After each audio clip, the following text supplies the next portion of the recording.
2023년 6월 YTN DMB 정례 시청자위원회 회의를 시작하도록 하겠습니다.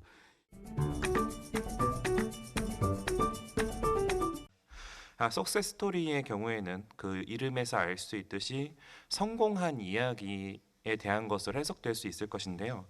성공이라는 것에서 다양한 해석이 있을 수 있겠지만 프로그램의 기획 의도는 성공한 사람에 대한 이야기로 정의되고 있습니다.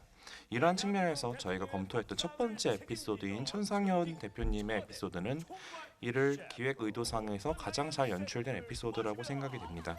성공한 셰프의 삶에 대해서 어떤 히스토리로 셰프가 되었고 어떤 성공의 과정을 거치게 되었는지, 또 성공에 대한 자신만의 기준은 어떤 것인지에 대해서 프로그램 전반적으로 깔끔한 연출이 되었다는 생각이 듭니다. 따라서 이 석세스 스토리에 대해서 어떤 사람이 성공한 사람인지에 대해서 보다 면밀하게 검토하고 어떠한 성공의 아이덴티티와 아이디어를 시청자에게 전달할 수 있을지, 어떻게 보면 섭외 측면에서 많은 고민이 필요하지 않는가라는 생각이 들게 하는 프로그램이었습니다.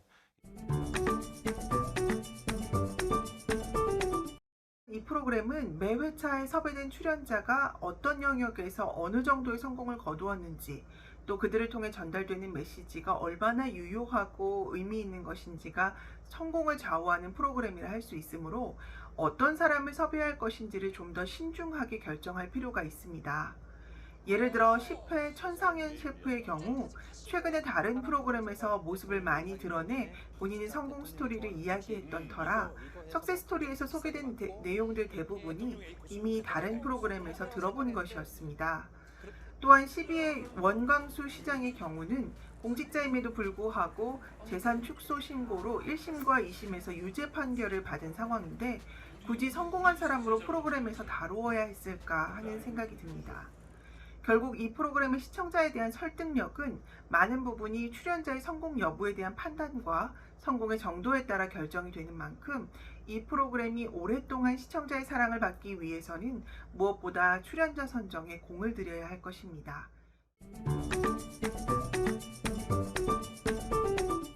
전체적인 구성은 매편 유사하게 이루어집니다. 인트로에서 관심을 높이는 화두, 황희정승 이야기같이 그런 화두를 제시하면서 두 명의 MC가 흥미를 끌어내는 유머러스한 제스처나 말투 등을 사용하고 있습니다. 본론에는 성공한 사람이 등장하면서 인터뷰 방식으로 대통령 취향이나 전통주 DNA 등 주제별 특색 있는 질문, 개인의 히스토리, 미래 계획 등을 다루고 있습니다. 마지막으로 성공 법칙을 한마디로 정의하면서 석세스 스토리를 마무리합니다. 이러한 구성 방식은 다큐멘터리의 장르 특성에 따른 식상함과 식상하지 않음을 넘나들고 있습니다. 다큐 장르에 필요한 요소, 인터뷰와 전통주 공정 과정, 개인 히스토리 등 너무나도 구태의연한 방식이라는 생각도 들게 하지만 때로 의외의 텍스트나 문법을 구사하기도 합니다. 예를 들면 석세스 스토리가 셰프인 경우 본인이 직접 요리를 하거나 MC에게 요리를 시키기도 하는 등 시청자 관점에서 교감하면서 공감과 몰입을 높이는 역할을 해줍니다. 또한 세 가지 Q&A 포인트를 통해서 우리가 그들의 이야기에 더 쉽게 다가가고 몰입할 수 있도록 해준다는 점이 일반적인 다큐 문법과의 차이점이기도 합니다.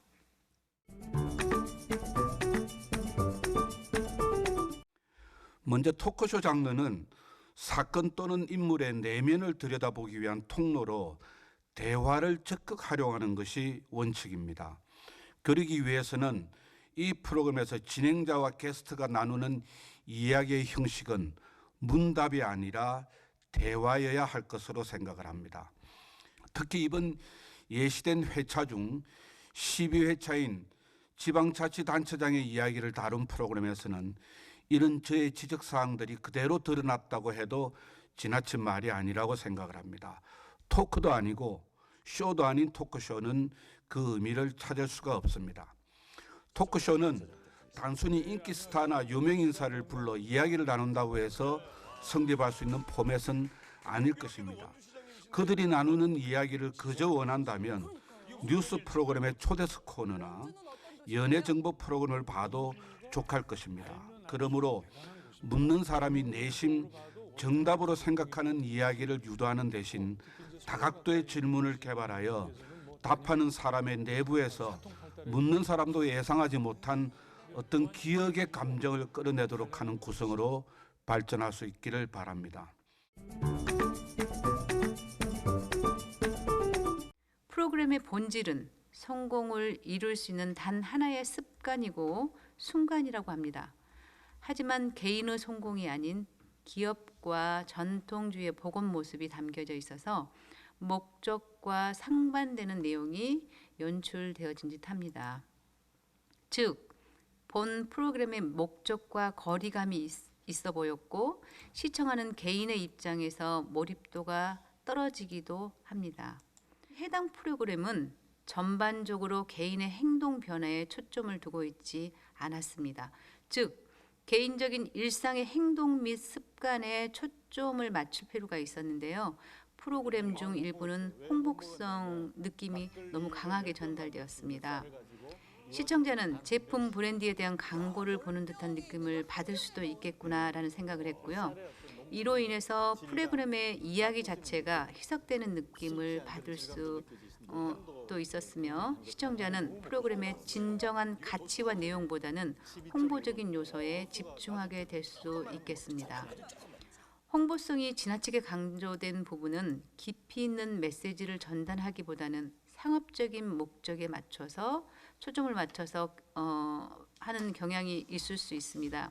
이러한 부분을 축소시키기 위해서 개인의 성공에 초점을 맞춰서 기획하는 것이 바람직해 보입니다.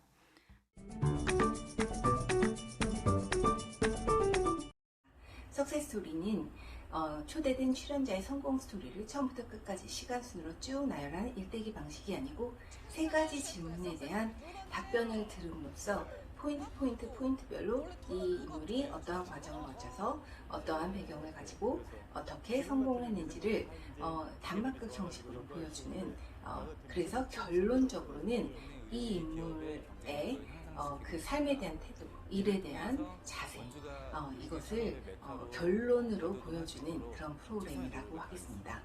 그런 구조를 취하고 있기 때문에 그 인물의 성공기가 다소 과장될 수도 있고 왜곡될 수도 있고 우상화가 일어날 수도 있는 그런 부분들은 좀 배제를 하고 우리가 취해서 가져갈 수 있는 부분들, 삶에 대한 태도의 문제를 다루고 있다는 점에서 저는 매우 긍정적으로 보았습니다.